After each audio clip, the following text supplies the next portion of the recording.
ধারাবাহিকভাবে আমি শুধু বলছি যে শুধুমাত্র 2011 সালের মানে নির্বাচনের ফলাফল ঘোষণার 15 দিনের মধ্যে 11 জন মানে সিপিএমের কর্মী নিহত হয়েছিল তৃণমূলের দ্বারা। একটা মামলার ক্ষেত্রে আপনি দেখাতে পারবেন যে শাস্তি দৃষ্টান্তমূলক শাস্তি হয়েছে 11 জন সিপিএমের কর্মী। আমি এটা ঠিক বললাম না, আমি এদের ঘনিষ্ঠভাবে চিনি কিন্তু ঘনিষ্ঠ নই। এর মধ্যে কি ব্যাকরণগত পার্থক্য একটু মদনবাবুর কাছে ভাবছি যাবো, ব্যাকরণটা শিখে আসবো।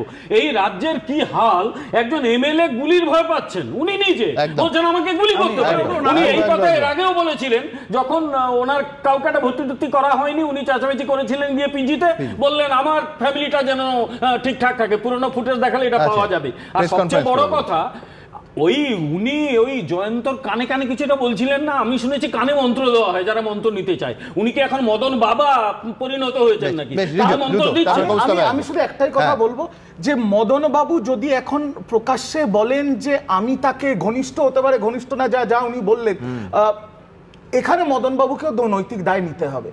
এটা কেউ ঘাসে মুখ দিয়ে চলে না যে তিনি বা তার পরিবার চেনেন না। তারপরে তোমরা যা ভিডিও দেখাচ্ছ বাংলার মানুষকে, কাউকে যদি বলা হয় তার পরিবার জয়ন্ত সিংকে চেনে না, এটা এর থেকে বড় কথা হয় না। কিন্তু আমি বলছি শুধু রিজু মদন মিত্রকে ধরলে হবে না, সাংসদ সৌগত রায়, আমি একটাই কথা বলবো, আমি তৃণমূলের সকল নেতৃত্বকে তোমার চ্যানেলের সামনে তোমরাই বললে যে তাপস রায়কেও দেখা গেছে। তোমাদের যে বুমটা না, সেটা একটা ম্যাজিক আছে। সেই ম্যাজিকটা হচ্ছে আমাদের, শুধু বলবো না, সব দলের নেতা নেত্রীদের একটা প্রবণতা আছে যে দলের শৃঙ্খলা ভেঙে এবিপির বুমের সামনে কথা বলা। আমি অনুরোধ করব মদন বাবু, অনেক সিনিয়র আমার অভিভাবক এবং বাকি যারা আছেন, আপনাদের যদি কোনো এরকম ব্যাপার থাকে দিদিমণিকে জানান, শৃঙ্খলা কমিটি বা দলের সভাপতিকে জানান, এবিপির বুমে এই কথাগুলো বলে আপনি দলের বিড়ম্বনা বাড়ান আপনারা। এটা আত্মনাদ কিনা আমি সেই ব্যাখ্যায় যাচ্ছি না, কিন্তু আমি কৌস্তবের কাছে আসবো। কিন্তু আমি বলছি যে মানুষ কোথায় বিধায়ক বললেন, দলের মধ্যে দলের বাইরে সংবাদ মাধ্যমে, তা নিয়ে ভাবিত নয়। মানুষ ভাবিত যে এই মারাত্মক মধ্যযুগীয় ছবিগুলো একটার পর একটা সামনে আসছে। ক্লাব, যে ক্লাব, আমি বলছি যে আজকে মদন মিত্র এই প্রশ্ন তুলেছে যে কার ক্লাব, যেহেতু তারাতলা স্পোর্টিং ক্লাবের, সম্ভবত তালতলা স্পোর্টিং ক্লাবের এই ফাংশন, সেখানে কার ক্লাব তালতলা, কে প্রতিষ্ঠা করেছে, কার নামে ফাংশন করে, কে করায়, কে ওদের ক্লাবের প্রেসিডেন্ট, এগুলো পুলিশ বার করতে পারছে না। কে বলছেন? মদন মিত্র। ক্লাবের কথা কেন আসছে?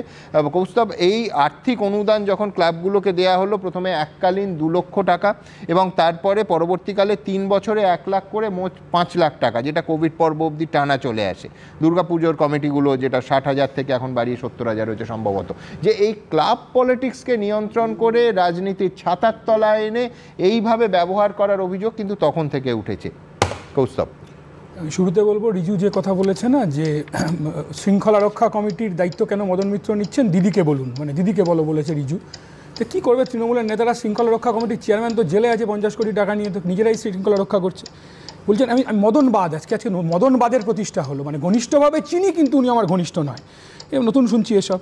আবার তৃণমূলের প্রতিনিধি আবার সিপিএমের ভূত দেখছে, বলছে ও নাকি জয়ন্ত নাকি আবার মানস মুখার্জি ঘনিষ্ঠ ছিল। আমি দায়িত্ব নিয়ে বলছি, 2016 সাল মানস মুখার্জি জিতেছে।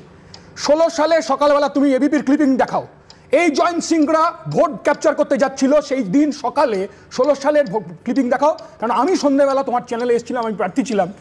শুধু তাই নয়, 2019 সাল সায়নদীপ মিত্র আমাদের পার্টির রাজ্য কমিটির মেম্বার, আমাদের মুখপত্র এখানে আসে তোমার সাথে শোতে, 19 সালের সকালবেলা, ভোটের দিন সকালবেলা, ভোটের আগের দিন সকালবেলা ওর মাথা ফাটিয়ে দেওয়া হয় এই জয়ন্ত সিং এর বাহিনী।